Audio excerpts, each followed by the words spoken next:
خدي يا بنتي اشربي بسرعه ميه، بسرعه بسرعه قبل ما الساعه تيجي 10. يلا بسرعه اشربي، يلا خليها تشرب يا جماعه. اشربي يا بنتي قبل ما الساعه تيجي 10. في ايه يا بنتي، في ايه؟ ماشي هشرب، بس اشمعنى يعني قبل الساعه 10؟ مش فاهمه. هشرب ماشي، ايه المشكله؟ انا بشرب على طول. ايه اللي هيحصل يعني؟ ايه اللي هيحصل الساعه 10 يعني؟ برضه مش فاهمه يعني. في ايه يعني؟ ايه يعني؟ ايه مش عارفه ان الميه تتسمم من الساعه 10 لحد الصبح؟ مش سامعه؟ مش شايفه الناس اللي عماله تقول؟ ازاي يعني ما انتيش عارفه ان الميه تتسمم الساعه 10؟ اشربي عشان تبقى معاكي ميه كفايه عشان تستحمل للصبح، او املي اي حاجه بقى لحد الصبح. او ما اعرفش، يمكن برضو لما تملي حاجه التسمم يطلع فيها يعني. مش عارفه، ممكن اكيد يعني، ممكن طالما انت ملياها وعيناها ممكن برضو تتسمم، احنا ما نعرفش يا بنتي. اشربي واملي بطنك ميه علشان تبقي شبعانه لحد ما التسمم يروح اللي في الميه من الساعه 10 للصبح. بتهزري؟ بجد بتهزري؟ هي بقى مين اللي قالك ان هي هتتسمم من الساعه 10 للصبح؟ هل الميه اللي قالت لك كده؟ يعني حتى لو وصل الكلام ده للناس او نزلها على الفيس او نزلها في اي موقع، مين اللي قال له ان الميه تتسمم من الساعه 3 لحد الساعه 4 او لحد الفجر او لحد الصبح؟ مين اللي قال له يا ترى؟ الميه اللي قالت له يمكن؟ ولا هي الميه ليها وقت معين تتسمم، هتبقى ماشيه في ماسوره واحده، الميه دي معروفه ان هي بس اللي هتتسمم مش ميه تانية؟ او مش هتاخد بقى، مش هيمشي التسمم في الميه كلها عامه بعد كده يعني؟ او حد هيلحقها؟ يمكن حد هيلحقها، يمكن حد هيلحقها من الساعه 3 للصبح. مين اللي قالك الكلام ده؟ انا عايز اعرف اللي بيصدق الاشاعه الهبله دي بيصدقها ازاي؟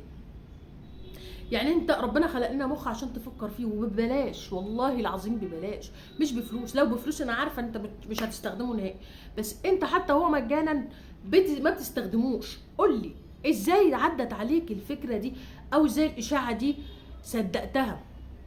ازاي اطلع اقول يا جماعه الحقوا اشربوا ميه قبل الساعه 10 ساعه تتسمم؟ مين اللي قالك؟ مين قالك؟ واصدقها ازاي؟ اصدق ازاي ان دي ميه مسممه هتتسمم من الساعه 10 للصبح؟ طب اشمعنى من الساعه 10 للصبح؟ ليه ما تتسممش كلها الايام كلها؟ ما تشربوش ميه بقى يا جماعه عشان الميه كلها تبقى مسممه؟ يا ترى مين اللي قالك؟ هل طلع موقع رسمي قالك كده؟ قالك يا جماعه ما تشربوش ميه عشان ايه؟ عشان الميه هتبقى مسممه؟ هل الميه جت وشوشتك كده في ودانك قالت لك يا استاذ بعد اذنك اكتب على الفيسبوك او اي موقع تواصل اجتماعي قول لهم ان انا الساعه 10 هتسمم محدش يشربني؟ لما بتكتب البوست فيه اشاعه ايدك بتطوعك تكتبها وانت عارف ان انت حمار وان في بقر هيصدقوك؟ يعني انت لما بتكتبها بتبقى عامل ازاي؟ انا نفسي اعرف اللي بيكتب اشاعه يا جماعه بيكتبها ازاي، بيبقى مصدق نفسه ازاي؟ زي اللي طلعوا اشاعه على اسوان وطلع كل ده كذب في الاخر، ووفيات والبتنجانات واللي ومفيش اي هجص من ده كله بيحصل، والكوليرا وميه النيل والناس راحت شربت. حد من البقر اللي صدق الاشاعات او اللي عمل اشاعه جاب الشباب اللي صورت وهي بتشرب من ميه النيل من اسوان، جاب المحافظ وهو بيشرب منها؟ لا. فانت ازاي جاي تقنعني؟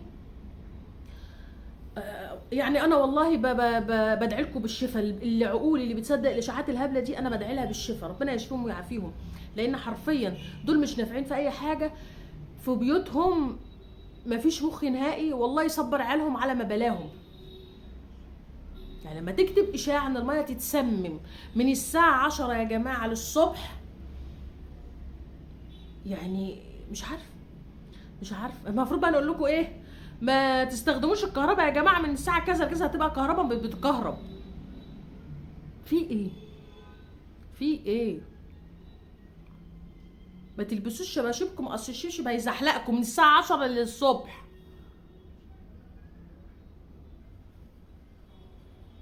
ما تستحموش عشان الصابون فيه سم قاتل.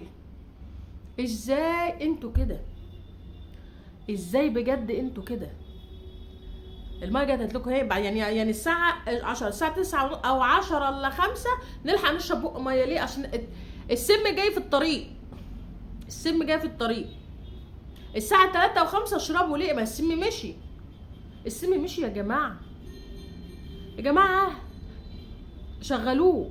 والله كتر ما انتم معطلينه، هو كده كده عطل عندكم، بس كتر ما انتم معطلينه بزياده هتخرب على دماغكم.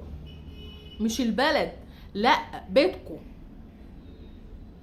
بيوتكم. كل اللي بيصدق اشاعه متخلفه زيه والله ما هيعرف يمشي بيته، وهيفضل طول عمره غبي. واللي بيصدقها اغبى منه. الله يعينكم على نفسكم، والحمد لله على نعمه العقل والتفكير. السلام عليكم.